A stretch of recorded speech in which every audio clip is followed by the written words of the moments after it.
Her best friend now charged in the murder. What could possibly happen to turn your best friend into your worst enemy? In a CBS 46 News exclusive, Haley Mason sits down with a renowned psychologist to go inside the mind of an accused killer.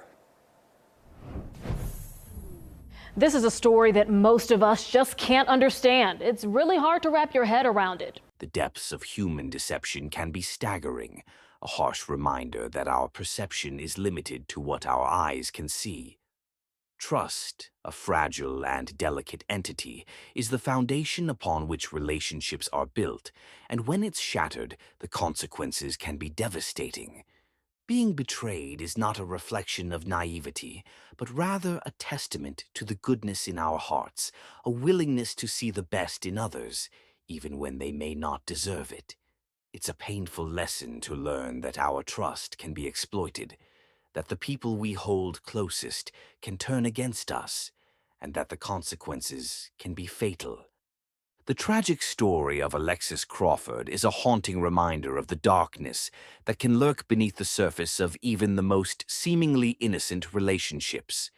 Her trust in her best friend and roommate proved to be a fatal mistake, one that ultimately led to her untimely demise, her young life cut short in a brutal and senseless act of violence.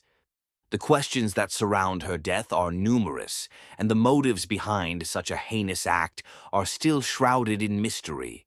Was it a twisted tale of erotic jealousy, a warped desire to destroy something beautiful and pure? Or was it a more sinister plot, driven by a desire to destroy someone who was succeeding, who was living their best life?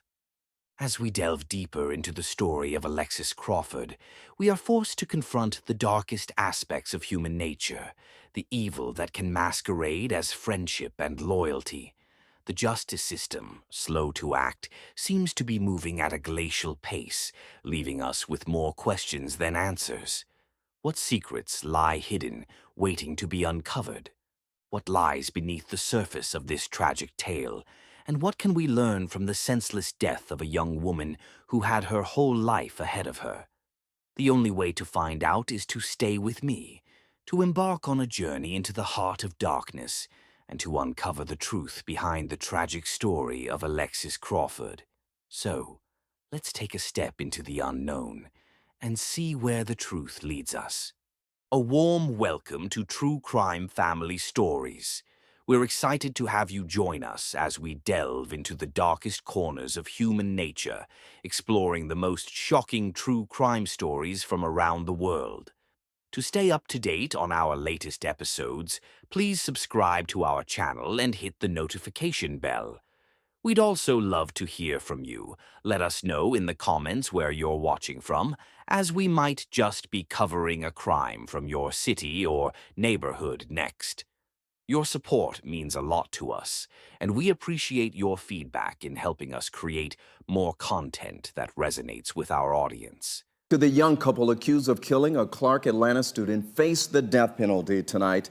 Well, today, the grand jury indicted Jordan Jones and Barron Brantley for Alexis Crawford's murder. Hope Ford talked to a defense attorney to break down the court documents for us tonight. Atlanta, Georgia, a city of opportunity, culture, and deep-rooted Southern charm. But like any great metropolis, it has its darker side. Certain neighborhoods in Atlanta have become notorious for violent crimes, so much so that in 2019, reports from 11 Alive revealed something shocking. Atlanta's crime rate had surpassed that of Chicago. The murder rate stood at 17 per 100,000, while aggravated assault cases reached a staggering 386 per 100,000. But numbers, statistics, none of that mattered to Alexis Crawford. She was a 21-year-old senior at Clark Atlanta University, preparing to step into a bright future. Her dream was to become a criminologist, dedicating her life to justice, to protecting the innocent and ensuring that good people lived safe, happy lives. But life can be cruel. And in a tragic twist of fate, Alexis would become the very kind of case she had once hoped to solve. It all began in late October 2019. Alexis was living away from her family, but she had always stayed in close contact with them, if not through calls, then through texts, messages, or social media updates. It was unlike her to disappear even for a few hours, let alone days. But this time she had gone silent. Her mother, father, siblings, everyone was growing anxious. Where was Alexis? Why hadn't she called? Had something happened? On November 1st, her family reported her missing. They didn't just leave it to the police. They took their desperation to the media, pleading for anyone with information to come forward. The pain in their voices was undeniable. "She's a beautiful girl," her mother sobbed during an interview. "She's fun-loving. She loves her sisters. She loves her brothers." Days turned into an agonizing wait. Then the worst possible outcome unfolded. A week after she had vanished, Alexis's body was found, dumped in a park in DeKalb County, wrapped in a trash bag. Imagine being the detective who had to break that news to her family. Imagine being the parent who received it.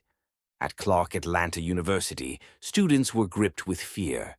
If this could happen to Alexis, a bright, kind, responsible young woman who was truly safe, her family was left in devastation and confusion. Who could have done this? And why? Alexis had no enemies. She wasn't involved in crime. She lived a modest, careful life. None of it made sense. But the detectives had to start somewhere. Their first stop, Alexis's dorm at Heritage Station. The forensic team scoured the place, but at first there were no obvious signs of struggle, no immediate clues leading to her murderer. But what they did find were two people with answers: her roommate, Jordan Jones, and Jordan's boyfriend, Barron Brantley. Barron, 27, didn't officially live there, but he was always around, always watching. When the detectives questioned them, something seemed off from the start. Neither Jordan nor Barron had a perfectly rehearsed alibi. In fact, they weren't even sure what to say. They stumbled over their words, contradicting themselves at times. But at first, that wasn't necessarily suspicious. If two people tell the exact same story, word for word, that often means they've practiced it. Lies are easier to remember when they're scripted. But something wasn't sitting right. Detectives decided to interview them separately, and that's when they started noticing discrepancies. Both Jordan and Barron kept repeating one key point. There had been a Halloween party. That night, Alexis, Jordan, and Barron had all been drinking. At some point, Alexis and Barron ended up in the bathroom together. Jordan said she was furious. According to her, Alexis had betrayed her by sneaking off with her boyfriend. That night, she cut her best friend off completely. And just days later, Alexis vanished. Barron's story was similar, but with a strange detail. He admitted he had been very drunk that night. In fact, he claimed he was so drunk that he had mistaken Alexis for Jordan. That was why they were in the bathroom together, he insisted. A misunderstanding. Detectives didn't believe it, and they were right not to. Because the truth was much, much darker. On October 26th, just a few days before she disappeared, Alexis, Jordan, and Barron had been drinking together in their apartment. At some point in the night, Barron started touching Alexis's arm, making suggestive comments. She pulled away, visibly uncomfortable. "What are you doing?" she asked. "Oh," Barron slurred, "I thought you were Jordan." A strange excuse, a disturbing one.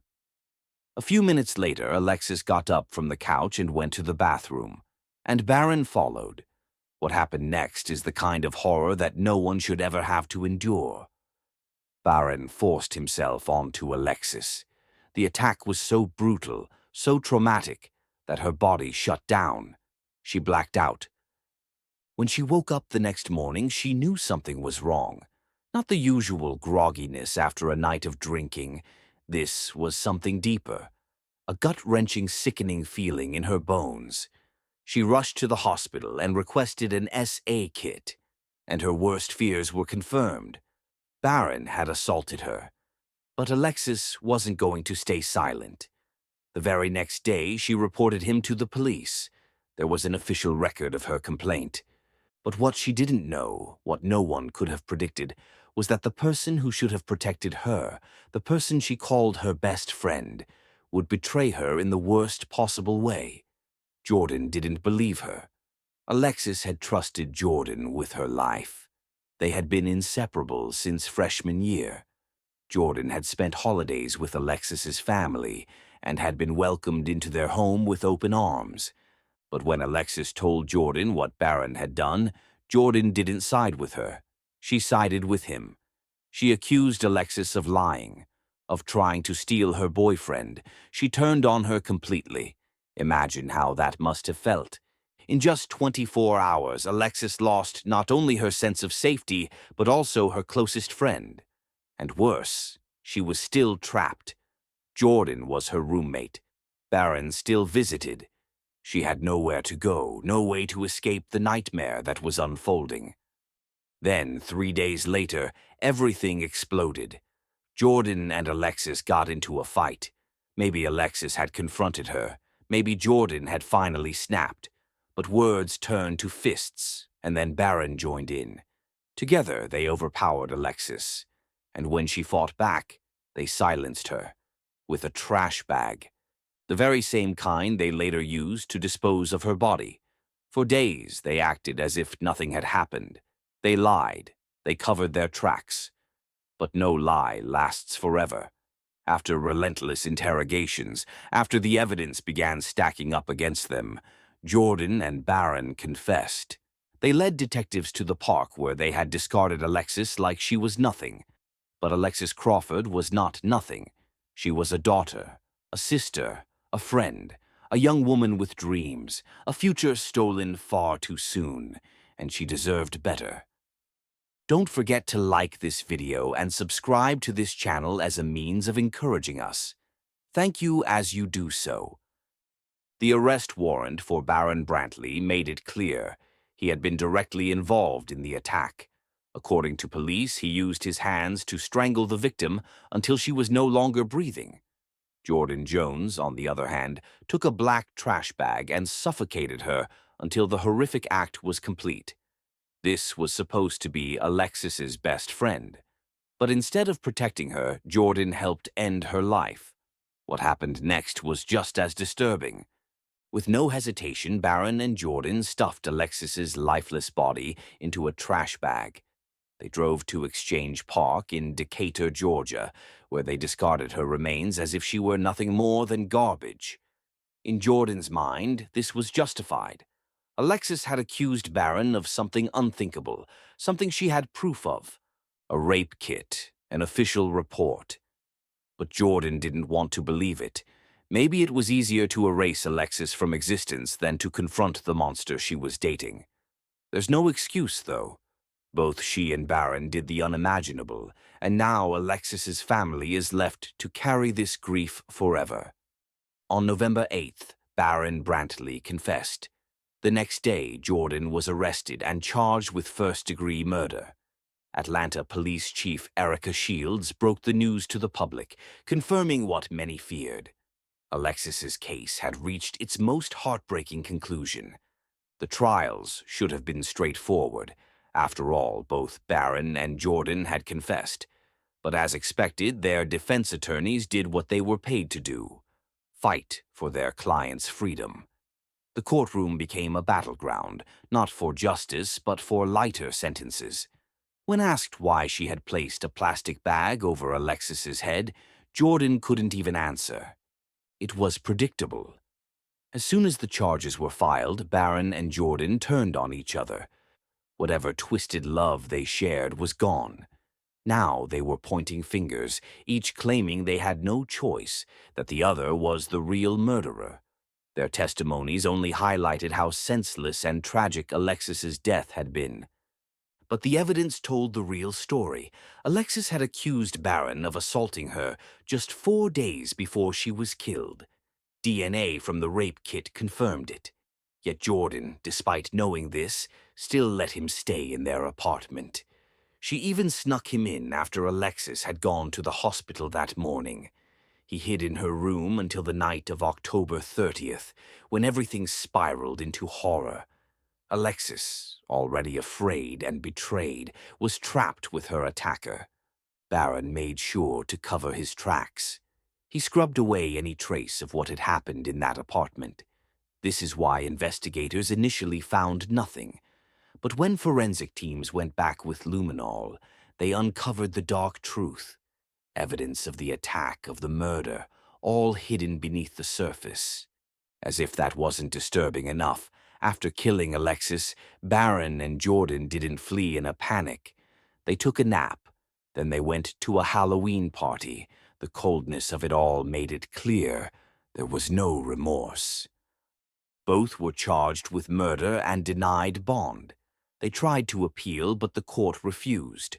Jordan's defense argued that she had no real criminal history, aside from a misdemeanor, and that she was a kind, active member of her community.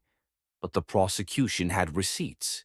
Direct messages between Jordan and Barron revealed she had encouraged him to destroy surveillance footage. She wasn't just an accomplice, she was fully in on it. To make matters worse, Jordan had already been on probation for a DUI at the time.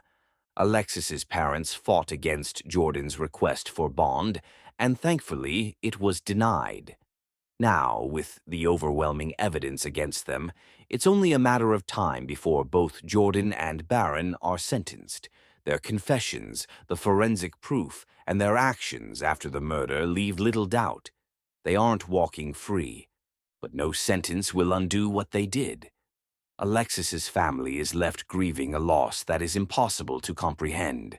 She was betrayed in the worst way by the person she trusted most. The pain of knowing that her so-called best friend, someone who ate at their table, celebrated holidays with them, was part of this brutal crime, makes it all the more devastating. Justice may be served, but the horror of what happened to Alexis will never truly fade. The legal process dragged on. Alexis's family held vigils and tried to find strength in their darkest moments. They would never get their daughter back. They would never hear her laughter again or see her chase her dreams. All they could do now was fight to make sure that justice was served so no one else would have to suffer the way Alexis did.